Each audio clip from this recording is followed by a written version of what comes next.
Haleluya, Shalom, salam sejahtera bagi kita sekalian. Senang bisa bertemu dengan Bapak Ibu Saudara dalam renungan hari ini. Doa saya kiranya Allah yang menjadi penolong kita, Allah yang menjadi segala-galanya dalam hidup kita, Allah yang terus memelihara setiap kehidupan kita sehingga kita ada sampai hari ini. Baik, dalam kesempatan yang luar biasa ini kita akan belajar satu kebenaran firman Tuhan yang terdapat dalam kitab Mazmur pasal yang ke-90 ayat yang ke-12. Demikian bunyinya, ajarlah kami menghitung hari-hari kami sedemikian sehingga kami beroleh hati yang bijaksana.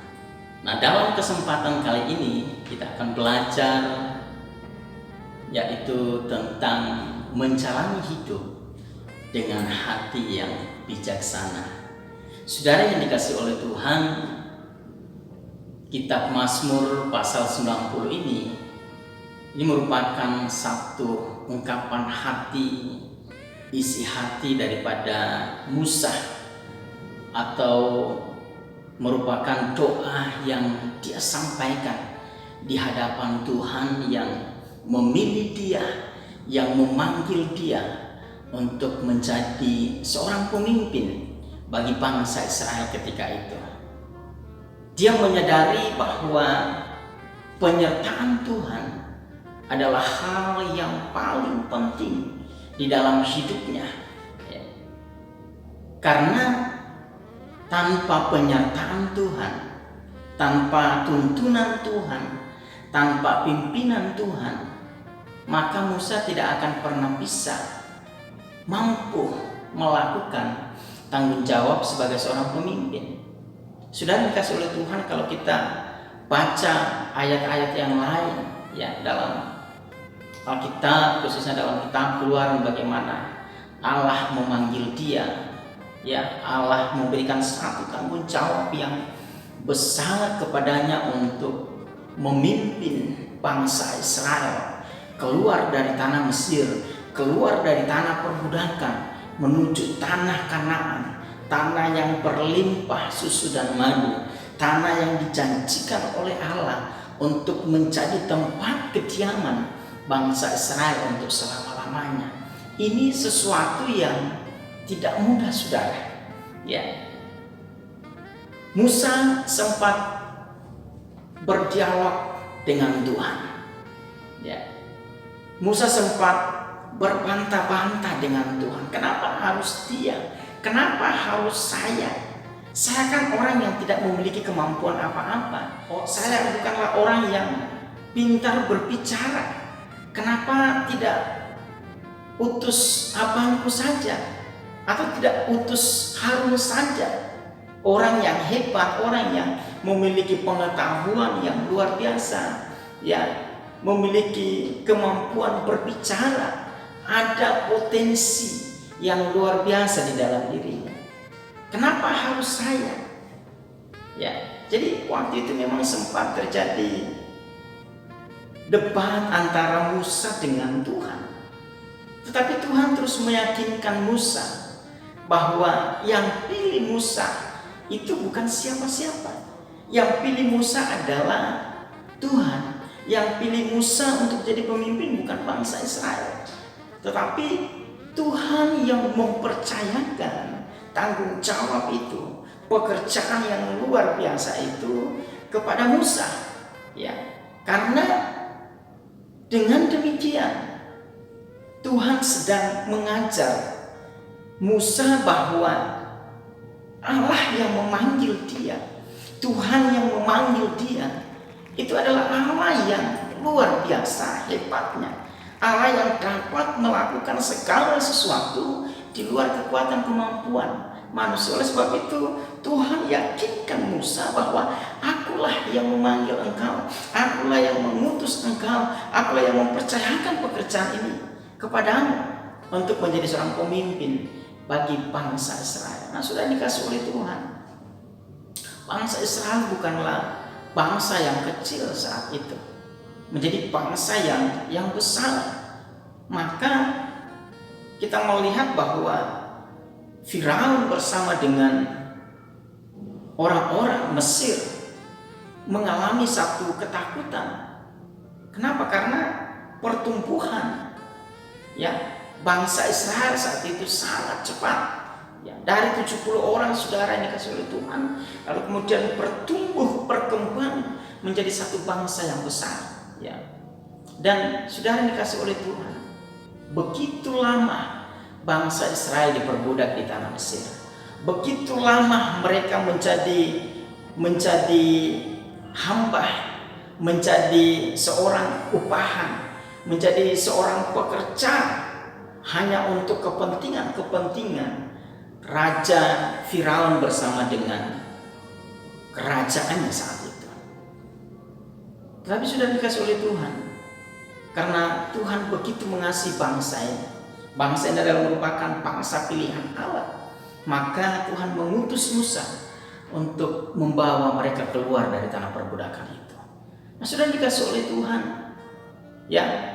ketika Musa menyadari bahwa ini adalah satu tanggung jawab yang besar, satu pekerjaan yang tidak biasa, dia mulai berdoa kepada Tuhan. Dia mulai meminta kepada Tuhan.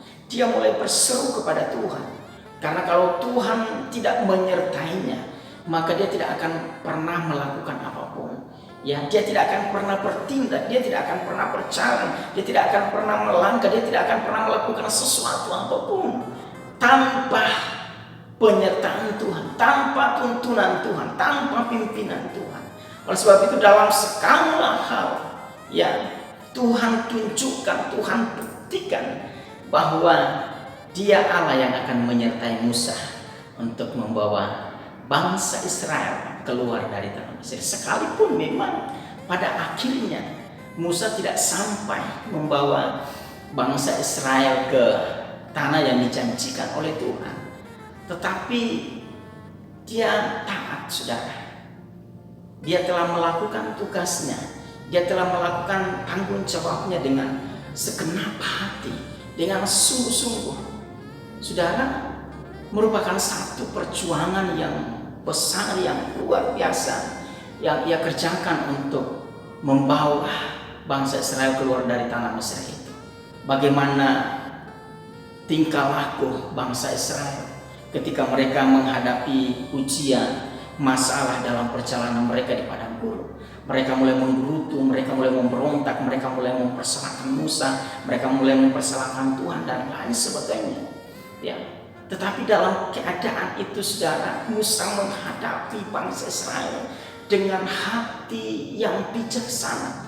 Nah, ini merupakan doa, merupakan satu kerinduan yang ia minta kepada Tuhan.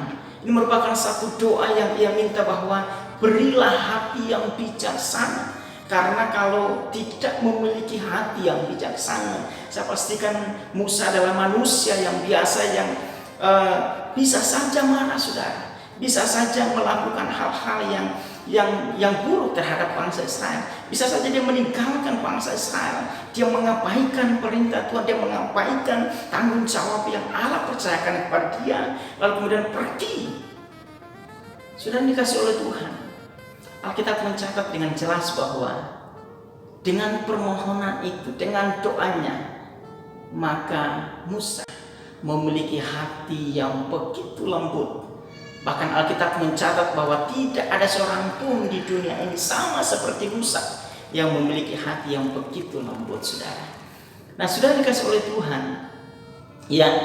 demikian juga dengan kehidupan kita dalam menjalani hari-hari hidup kita. Saya tahu bahwa hari-hari ini mungkin begitu sulit bagi kita, hari-hari ini mungkin begitu sukar bagi kita, hari-hari ini begitu menyakitkan bagi kita mungkin. Tetapi sebagai orang yang percaya, sebagai orang yang telah diselamatkan oleh Tuhan, kita belajar sama seperti Musa, meminta kepada Tuhan untuk memberikan hati yang bijaksana itu. Karena orang yang memiliki hati yang bijaksana, dia akan mampu menjalani hari-hari hidupnya ya dengan baik, sekalipun ada begitu banyak persoalan, sekalipun ada begitu banyak tantangan yang dihadapi, mungkin dalam pelayanan kita, ya dalam perekonomian kita, dalam pekerjaan kita, dalam keluarga yang ada, ya ada begitu banyak persoalan hidup yang kita alami, yang kita hadapi.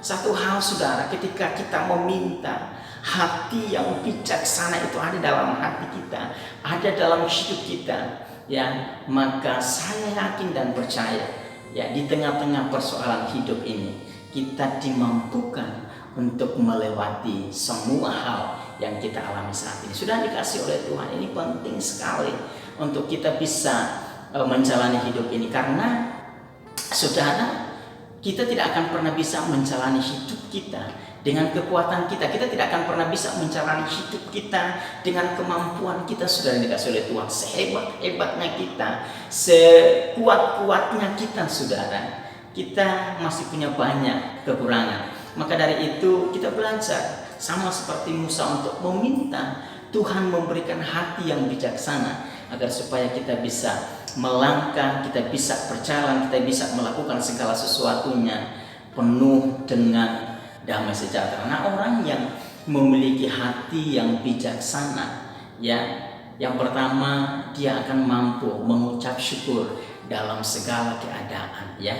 Yang kedua adalah orang yang memiliki hati yang bijaksana adalah orang yang mampu melihat segala sesuatu dengan cara pandang yang positif, ya, atau memiliki cara pandang yang positif, sehingga dalam keadaan apapun dia tetap melihat hal-hal yang baik yang Tuhan kerjakan di dalam hidupnya. Dalam segala keadaan apapun dia terus melihat sesuatu yang luar biasa yang akan Allah kerjakan di balik dari semua persoalan, di balik dari semua masalah yang mungkin dia hadapi. Saudara dikasih oleh Tuhan, kita belajar bagaimana Ayub di tengah-tengah kondisi yang begitu menyakitkan yang dia alami, ya dia tetap bertekun dengan kesalehannya. Dia tetap bertekun bahwa Tuhan yang izinkan semua proses ini, ya Tuhan juga yang akan memulihkan segalanya.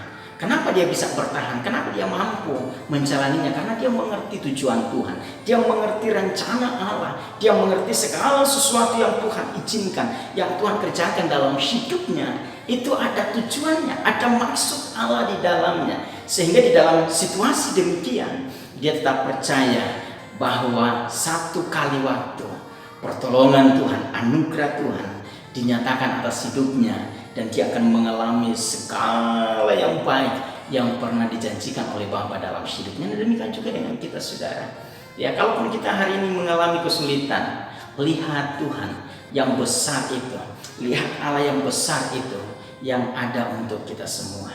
Oleh sebab itu penting, saudara, untuk kita memiliki hati yang bijaksana, sehingga kita menjadi anak-anak Tuhan yang kuat, menjadi anak-anak Tuhan yang tetap kokoh, yang berdiri teguh di dalam kebenaran firman Tuhan, tidak tergoncangkan dengan apapun juga, tidak terpengaruh dengan apapun juga, tetapi kita tetap melihat Tuhan yang besar, yang menyelamatkan hidup kita, Tuhan yang sama, yang akan menyertai kita sampai akhir kesudahan. Amin. Puji Tuhan, kiranya renungan ini boleh menjadi berkat bagi saudara, dan saya percaya bahwa Tuhan selalu ada untuk kita semua dalam keadaan apapun dan siap memberkati kita. Amin. Puji Tuhan, Tuhan Yesus memberkati kita semua. Shalom.